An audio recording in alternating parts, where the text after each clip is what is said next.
Right. Okay. Well, welcome everybody to the latest online Zoom presentation from Leeds Theosophical Society. We're now in our fifth year of doing these, and we very much welcome your support and your ongoing participation in these things. And this afternoon, we're delighted to welcome Gary Kidgell, who is a very old friend of Leeds Theosophical Society, and he's done lots of talks for us over the years. And this afternoon, I think we're going to, as John Major said, get back to basics and look at some of the core theosophical principles and esoteric ideas which underpin the understanding that we have of the world. So enough from me. Over to you, Gary. The floor is yours. And again, welcome. Thank you, Tim. Regarding John Major and back to basics, I've never worn a grey pinstripe suit, nor has the juxtaposition of my father's two names inspired the character in a song by David Bowie or anybody else for that matter. But hey ho, can I share screen with you? Yeah. Okay. So. Let's begin. The talk is entitled Principles of the Wisdom Teachings. And as everyone knows, we are now in the age of Aquarius. Every astrological sign possesses a key phrase. That of Aquarius is I know, as opposed to the key phrase of the Piscean age, the preceding one, which is I believe. Hence, we're in an age of knowledge over belief.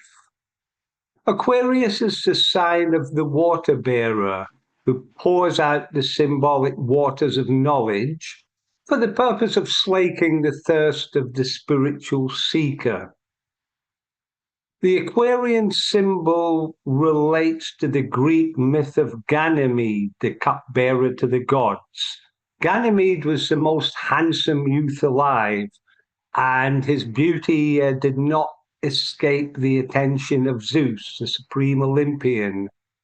When Ganymede was tending his flock on the slopes of Mount Ida, Zeus took the form of an eagle and swept down and abducted Ganymede, engaged in intercourse with him, then made him the cup-bearer to the gods, dispensing ambrosia or nectar to the other Olympian deities. Symbolically, Zeus is a symbol for our divine essence, the monad. And when we tread the path, we are seeking to render ourselves sufficiently attractive to the divine principle within, where this form of intercourse may occur in the process of initiation. This then enables us to function on the planes of Atma, Buddhi, and Manas, where the symbolic ambrosia resides. I think I actually spoke to Tim about this the last time when we did the interview. There seems to be a plethora of opinions as to the inauguration of the Aquarian age. As some people cite 1967, the hippie movement, which arose in the Haight-Ashbury district of San Francisco. There was the Summer of Love, followed in 1969 by Woodstock and the appalling Tate LaBianca murders committed by the Manson family, which certainly didn't do the hippie movement any favors whatsoever.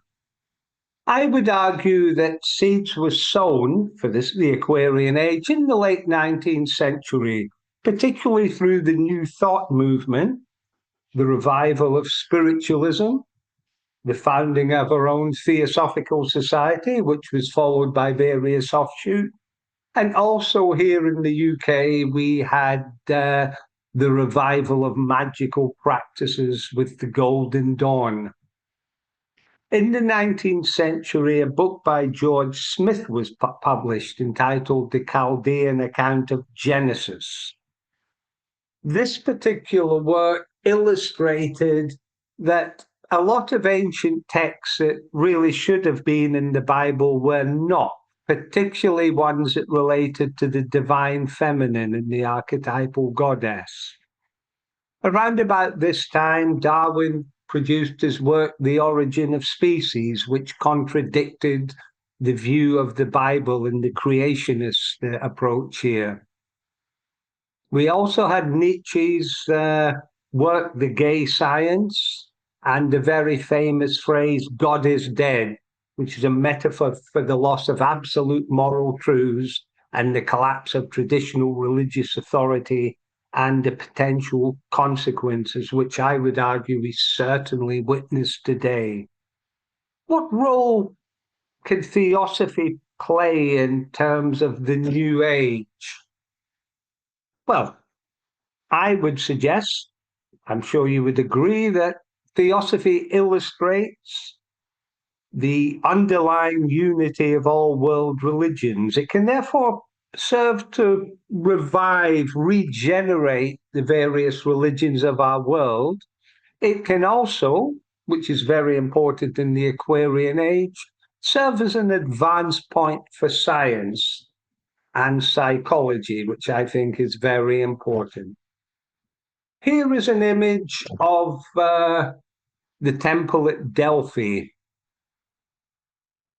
In classical times, people would travel from all around the ancient world to visit Delphi to receive the wisdom of the priestess of the temple, the Pythia. Inscribed above the temple was the famous aphorism, know thyself.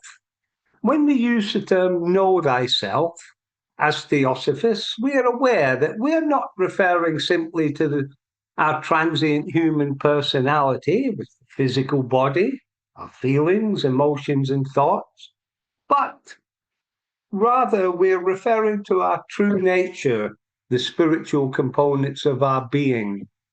And if we are going to know ourselves, we must tread what theosophy refers to as the spiritual path or path of return, which we symbolize as a mountainous ascent. There are various ways in which we may ascend towards the summit. We can follow a path with a gentle gradient, whereby we only make slight progress in each particular life. We can take a steeper, more challenging route where we seek to explore and express our creative potential. And then there is the third way, the symbolic ascent of the cliff face. As the symbolism suggests, this is a very arduous process. It's very challenging. However, the magnificent vistas that open up to us in the form of expansions in our consciousness, elevations in our level of being, render this process extremely worthwhile. If we take this particular route, we are compacting the lessons and experiences of many lives into a short few. Now, if a mountaineer were seeking to ascend to the peak of a challenging summit, they would want to know what they were doing and they would be sufficiently prepared. They would undertake the requisite training, ensure they had the correct equipment, be aware of the climatic conditions and the nature of the terrain. And similarly, when we tread the spiritual path, we must equip ourselves. We must be aware of what we are actually seeking to achieve and of how various aspects of our psyche will react when subjected to spiritual disciplines. So, as a means of equipping ourselves, it is very helpful to be aware of a series of fundamental principles or postulates. These function as a key towards unlocking the timeless truths found within the perennial wisdom.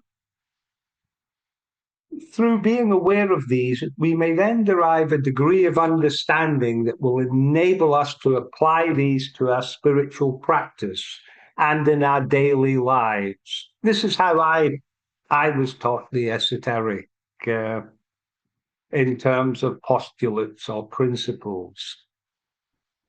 So these can assist us greatly in establishing a solid basis towards an in-depth study and, importantly, application of the wisdom teachings. Many people who embark upon a study of theosophy and its related offshoots complain that the teachings are very abstruse, they are unwieldy. It is very hard to break the hard ground, shall we say. So this is why we use postulates or principles. The first one we are going to consider forms the basis of the secret doctrine. All forms are filled with life, from the tiniest atom to the greatest galaxy. This is what Helena Blavatsky referred to as hylozoism. Hylozoism being a compound word derived from the Greek, hylo meaning matter, and zoe meaning life. All matter contained within our universe is infused by the energies and qualities of a subjective component underlying all of creation. We refer to this as the one life or one divine life. And this causal aspect of the universe gives coherence and structure to all forms within creation.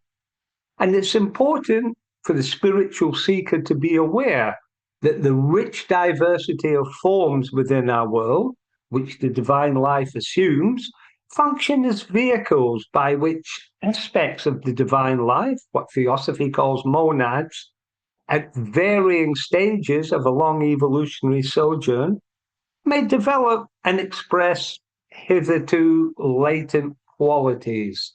So spirit infuses matter. There is a famous proposition in the secret doctrine, an omnipresent, eternal, boundless, and immutable principle on which all speculation is impossible, since it transcends the power of human conception and could only be dwarfed by any human expression or similitude. Perhaps I should wind up the talk now then. This is what we refer to in theosophy as para-Brahman, which gives rise to the creative principle Brahman, which is both transcendent but also immanent within its creation. There are various myths which describe the infusion of matter, of spirit into matter. Apologies.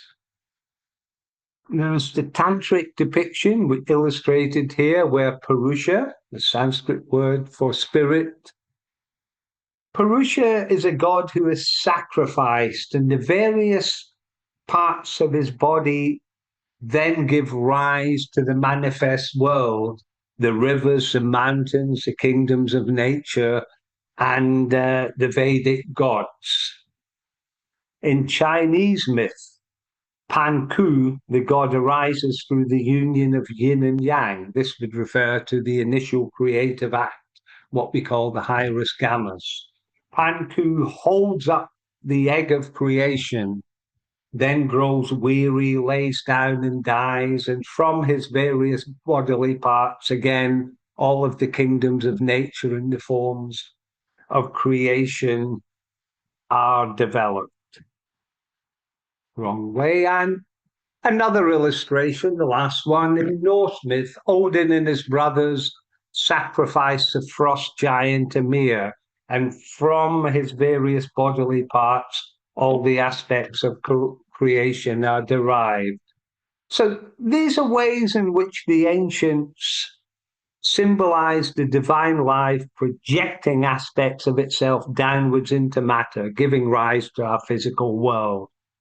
Of course, it's by virtue of the creation of the physical world that the monads, or divine sparks, can adopt various corporeal forms as a means of developing the aforementioned hitherto latent spiritual qualities, developing and expressing these. In theosophy, we talk of three outpourings. The first outpouring, developing the seven planes of consciousness. The second, developing the pre-human kingdoms through which consciousness evolves. The third outpouring, developing human soul in the highest animal forms. thus commencing the human stage of evolution. We would relate these outpourings in terms of the 7 rays to rays, 3 for the first, 2 for the second, and 1 for the third. Or if you used Hindu symbolism, it would be Brahma, Vishnu, Shiva. So despite immense investment in technology and scientific research, there are certain questions which, in my opinion, have not been satisfactorily answered in our halls of learning. Who are we? Where do we come from? Why are we here? Where do we go to from here? As Theosophists, of course, we have the answers to these questions. Theosophy informs us that in essence we are monads or divine sparks, part of a great solar consciousness, which we refer to as the solar logos. That is where we come from. And this great being, which infuses our entire solar system, can only evolve through the evolution of its component parts, i.e., us, the monads. And why are we here? We are here to unfold hitherto latent qualities and in the process to demonstrate what is referred to as spiritual staying power. By that, I mean the ability to radiate and express spiritual qualities regardless of the constraints that we encounter in physical incarnation. Where do we go to from here? When every lesson to be learned in form has been successfully undergone, we take the experiences back to the solar logos, to the Father's house, and this contributes to the evolution of this vast being. Here is an image of the 7 planes of consciousness and what Theosophy refers to as the way of the monad. This is our long spiritual journey. Now, due to the purity of its vibration, the monad, our spiritual essence, cannot descend beneath its own level, i.e., here. It therefore adopts structures or mechanisms which can function on its behalf on the planes of consciousness below. And what we call the soul or higher self is a reflection of the monad. It serves as its instrument on the planes of consciousness we refer to as Atma, Buddhi, and higher Manas. The soul is seeking on behalf of the monad to acquire a complete form of consciousness where it is responsive to the vibrations of all the planes where it is situated and those below. Although it is formless, we symbolize the soul as a lotus-like structure comprised of petals of knowledge, love, and sacrifice.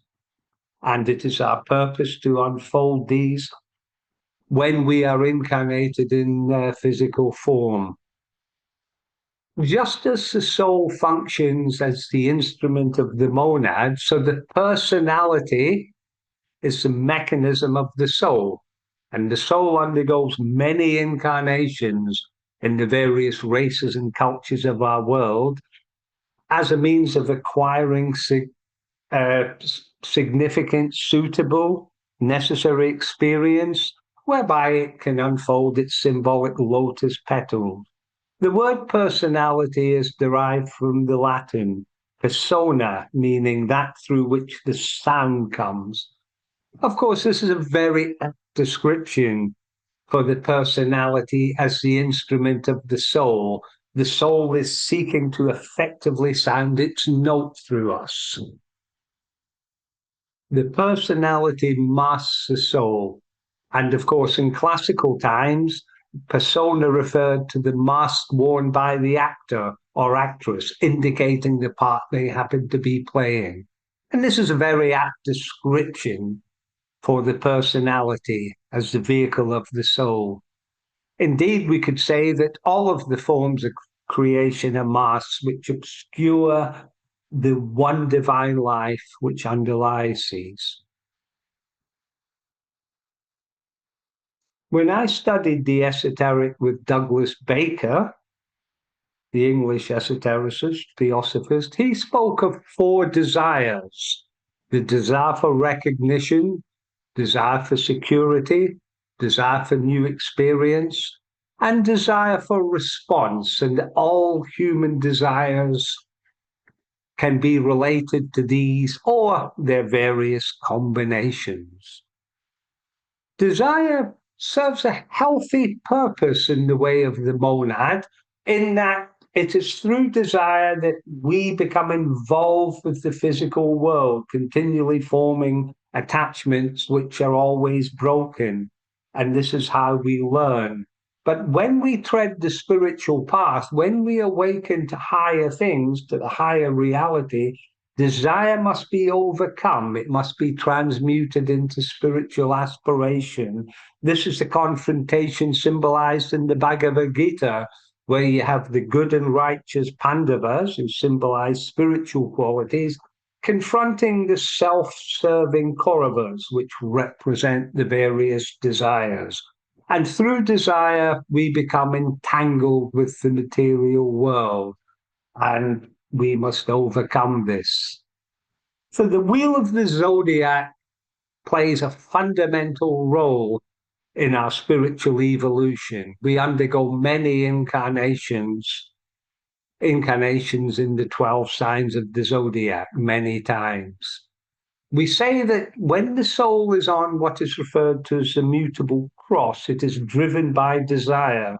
In the voice of the silence, this is what HPB refers to as the hall of ignorance. Then, when the soul mounts a fixed cross, that is when desire must be transmuted. This is the very challenging hall of learning mentioned in the voice of the silence. And on the soul's final round of the zodiac, upon what is referred to as the cardinal cross, this is where the initiate performs great acts of sacrifice for the benefit of humanity and the planet. This leads to what HPB refers to as the Hall of the Wisdom in the same work. In terms of everything being filled with life, this also, of course, applies to our thoughts. Thoughts are elemental structures that arise within the mental body and the subtle region surrounding the mental counterpart of the pineal gland, which HPB labeled the uterus of the brain. In terms of thought, when we meditate and contemplate, we can create structures which the solar higher self can use as a means of energizing us, communicating with us. This is important to bear in mind, whether we visualize a 5-pointed star, a Christ-like figure, an angelic being, or whatever. This is important to bear in mind. And of course, I could digress and go into Jungian psychology and how what Jung called archetypes or divine ideas, the intent of the solar logos, are represented within the human psyche as symbols. Second postulate or principle: all things live within the body of a greater being. I'm no quantum physicist. In fact, I don't even have an O level in physics. So I'm not going to go below subatomic particles, which are found within atoms. Atoms come together to form molecules, which form cells, which can exist of their own accord, or in multicellular structures up to and including the human form. We say that as humans, we are part of a sub-race, which is part of a root race. These are not in any way racist terms.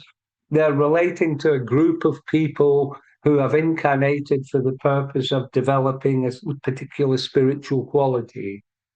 The root races are chakras within humanity, which is a chakra within the planetary consciousness, which Theosophy refers to as the planetary logos.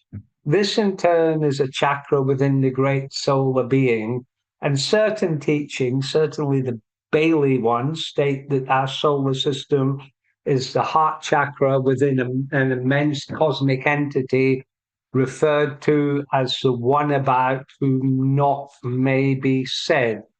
Now, I mention this because in each instance here, the lesser beings are subject to the rhythms and impulses of the greater being which they are a part of. And that's very important to bear in mind when we tread the spiritual path. We all reside within the body of a greater being.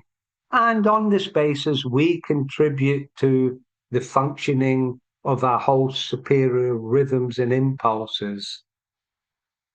On this basis, I'm going to state that my opinion of what theosophy and other aspects of the wisdom teachings refer to as the planetary initiation relates to us drawing closer to the intent of the planetary logos, becoming aligned to its intent because we are part of this greater being, and beyond that, as monads, we're part of the solar logos. Initiation confers great expansions in consciousness and enhances our capacity to carry and express the divine life force.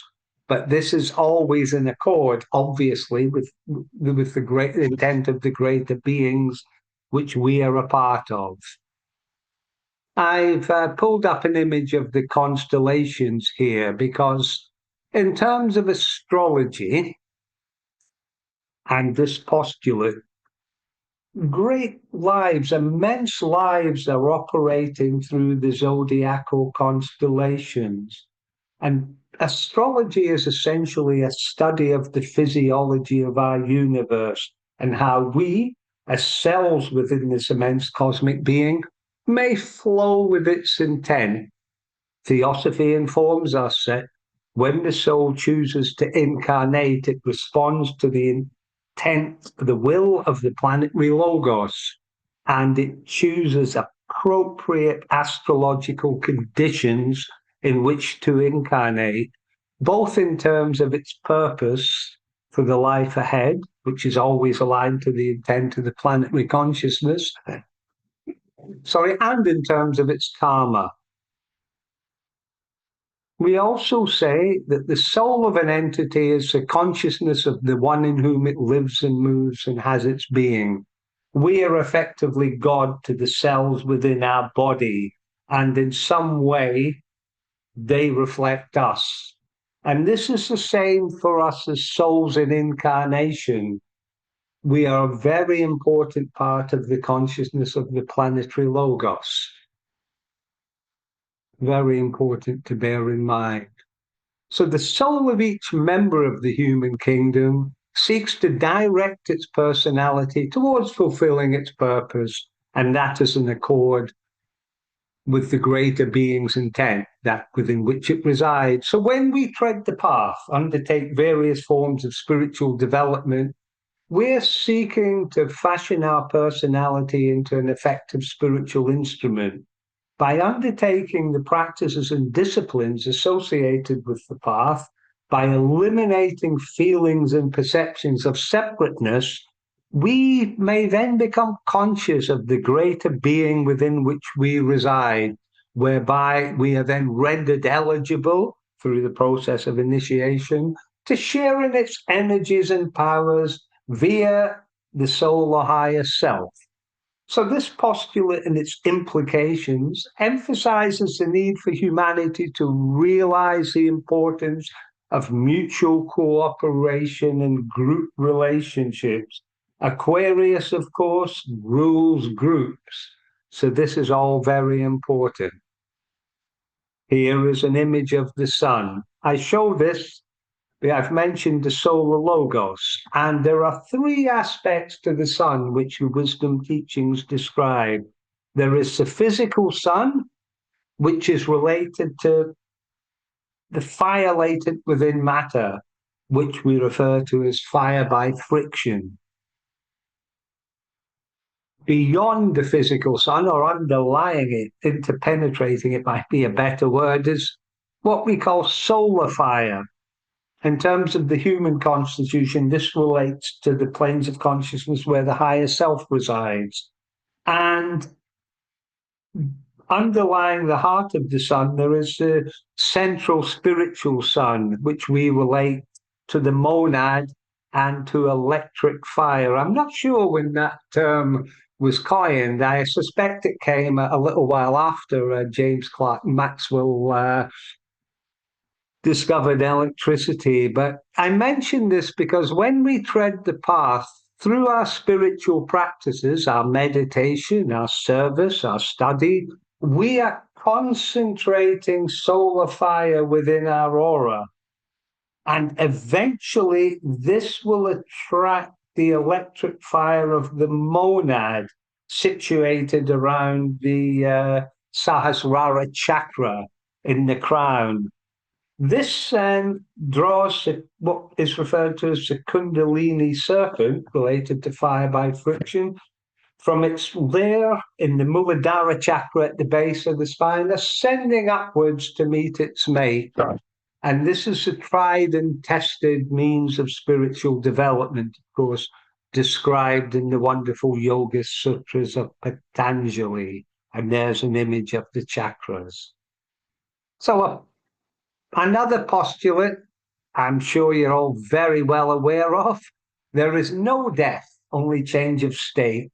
Birth and rebirth are endless until karma is satisfied, and then reincarnation ceases. Karma is an immense subject, of course. My mentor, Douglas Baker, said even a spiritual master couldn't do a discourse on karma in an entirely accurate way, because we have individual karma, group karma, national, planetary, and so on. The esoteric teachings related to Christ is that he was a great soul who took on a greater share of the planetary karma than he needed to. Theosophical teachings emphasize that more advanced souls are expected to take on more of the planetary karma. And according to these teachings, the karma related to the earth is a difficult, painful one. So when we make the decision to tread the path, we respond to the pull of the monad. And we must then be prepared to shed karma at a very rapid rate, because the higher self, or the soul, pays more attention to us as instrument of expression and will test us accordingly to determine our reliability as a spiritual mechanism. And we must be aware that everything that confronts us in life is of our own doing, whether good or bad. But this is employed towards our spiritual development. And of course, we seek spiritual development for the benefit of humanity and the planet, not for personal benefits. I've had experiences in my own life when I made a conscious decision to tread the path. I experienced some pretty hellish circumstances for a number of years, and clearly felt I'd gone backwards in my spiritual development. Backwards big time, I would say. But of course, these things are signposts on the spiritual path when one is being tested.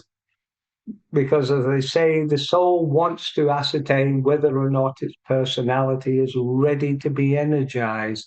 This is the importance of us growing up into well integrated individuals where mind, body, and emotions function as one, where we don't possess powerful complexes. Of course, this relates to Jung's individuation and the unification of opposites within the psyche. But we must be well integrated to withstand the higher energies, because the complexes, etc., will be accentuated because they're being energized too, as well as our overall personality. Or to use a simple analogy, when the sun shines, it shines on the weeds as well as the flowers, hence the importance of spiritual cultivation.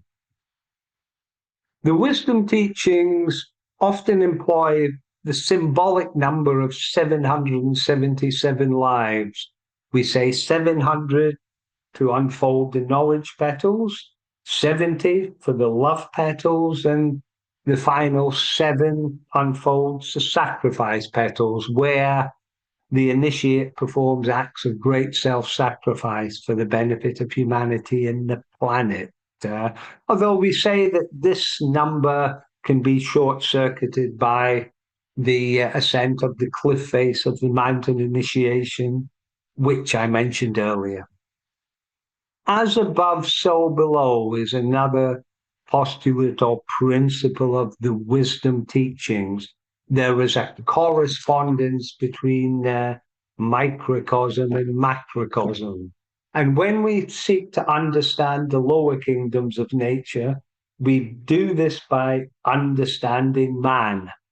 And when we seek to understand the higher kingdoms and intend to the planets and solar systems and so on, we do the very same. And it's worth being aware, of course, that this initiation that Theosophy describes as occurring also at planetary and solar levels and so on.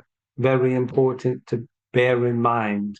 So, as above, so below, taken from the emerald tablet attributed to Hermes Trismegistus. The one divine life, which pervades our entire universe, tends to display similar qualities in the various forms and kingdoms of nature which it activates and through which it expresses itself.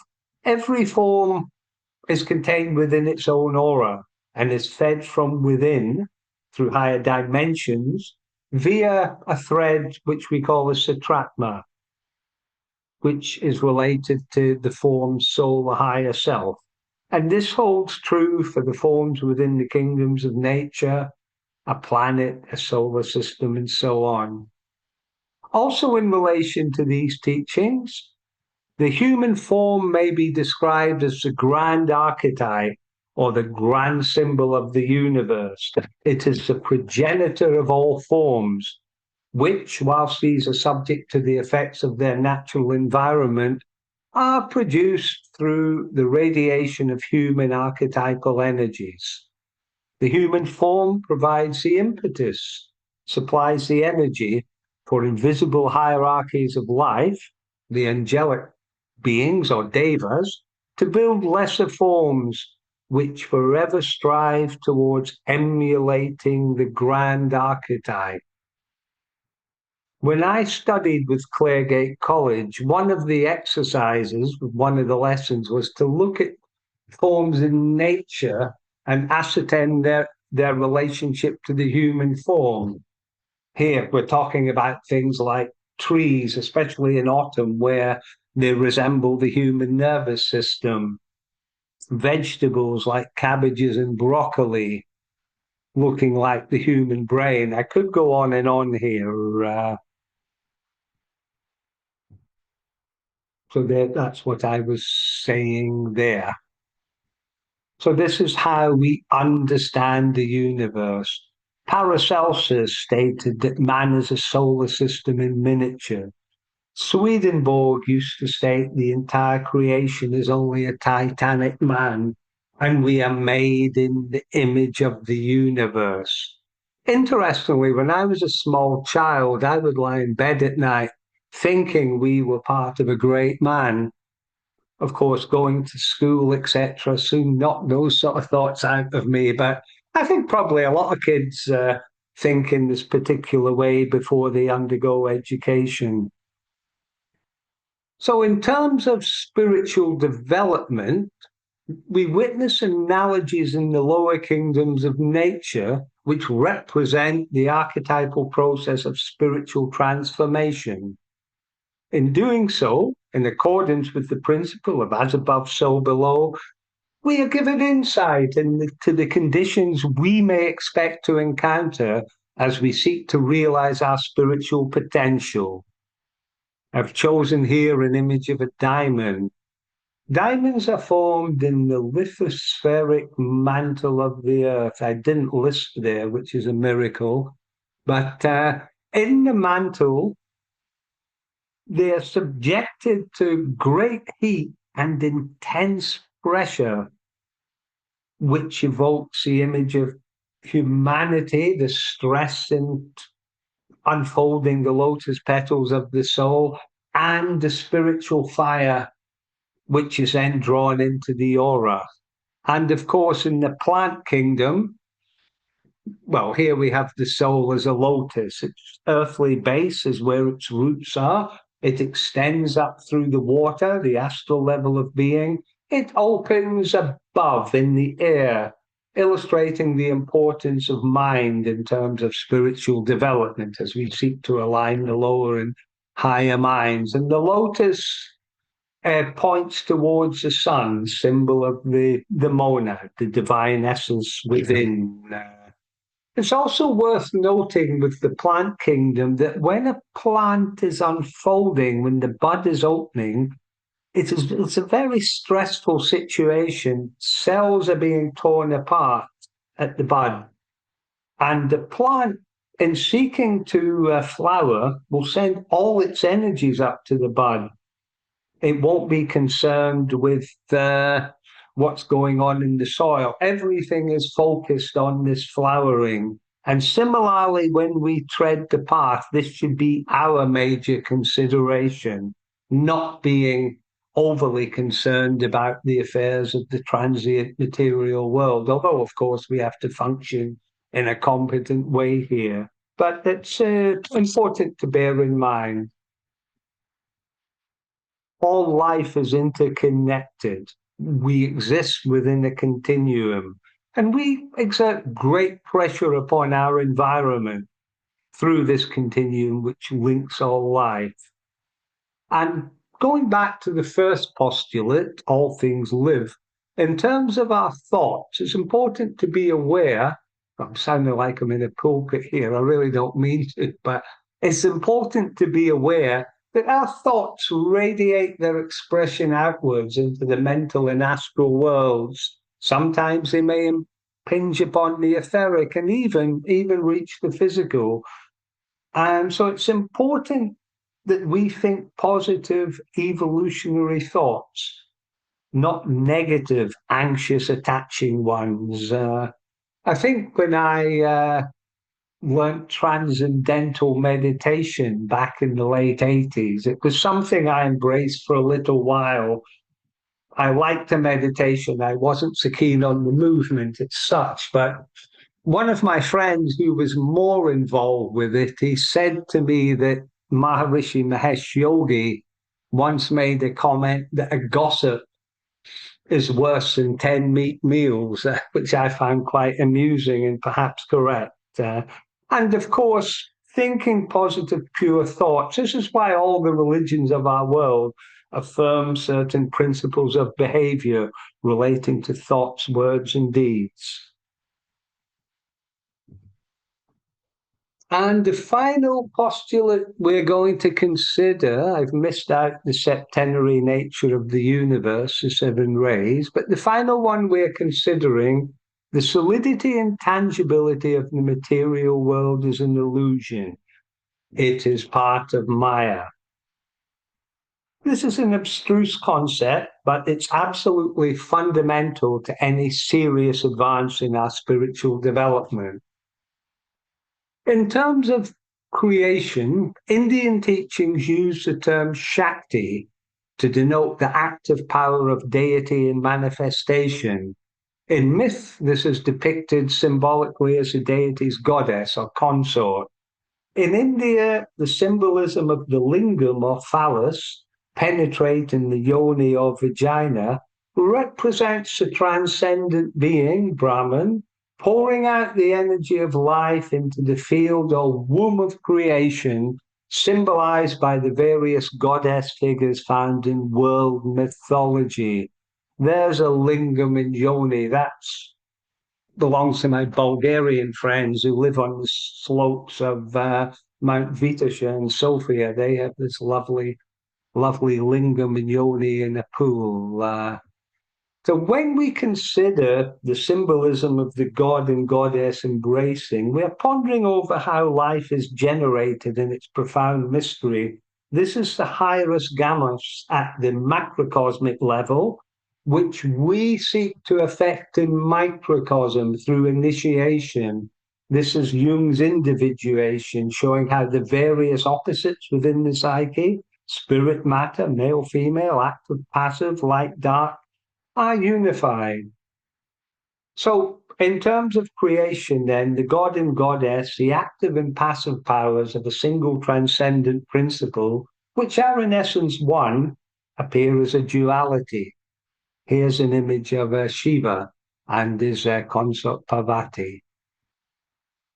So I'm being a bit more poetic looking at Maya here, but the secrets of the archetypal goddess to which she holds the keys are those of life itself.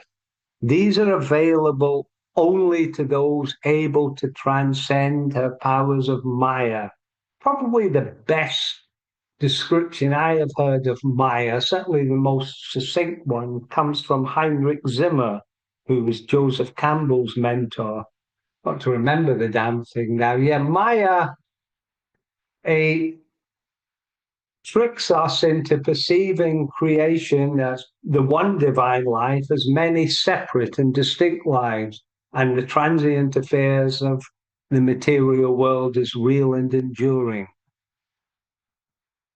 In terms of spiritual symbolism found in world myth, it can be very helpful to regard goddess figures as symbols of the energies and processes inherent within the various realms of creation and as a means by which deity is able to manifest. And what we call the goddess factor can be found in all levels of existence beneath the first cause. So getting back to theosophy in the way of the monad, it's within the realm of the archetypal goddess that we undertake our long evolutionary journey in pursuit of acquiring spiritual staying power.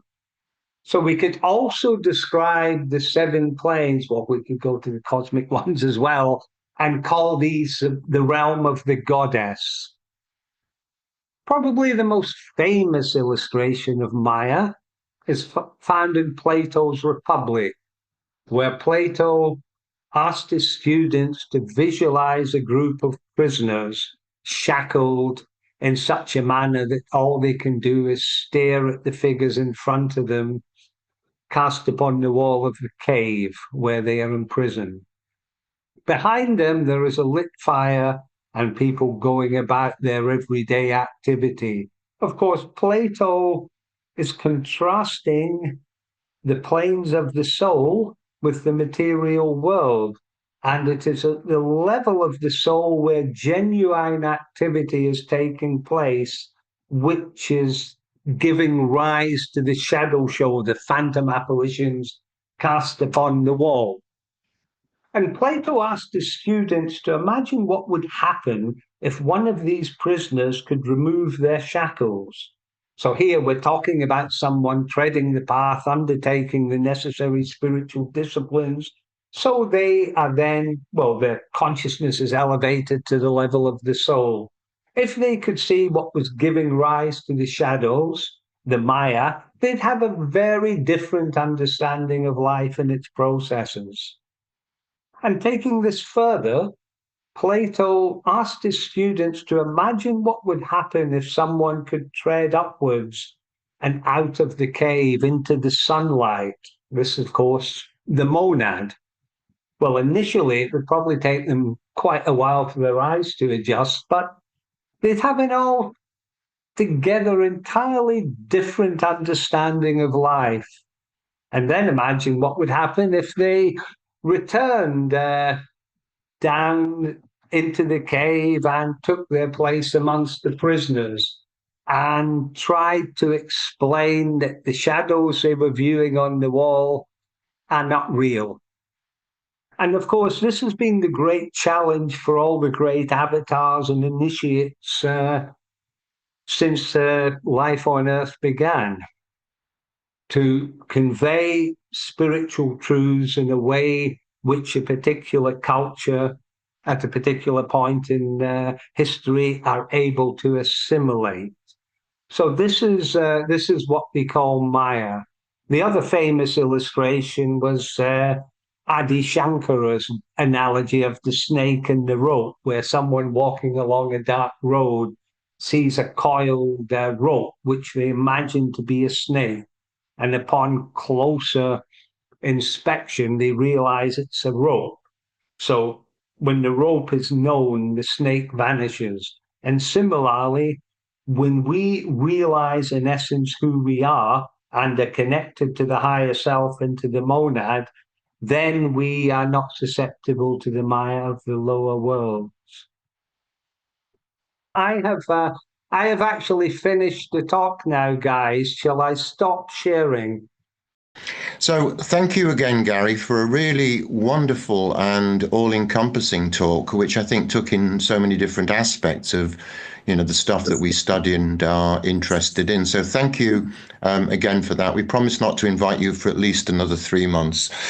So give you time to recuperate from all this and everything.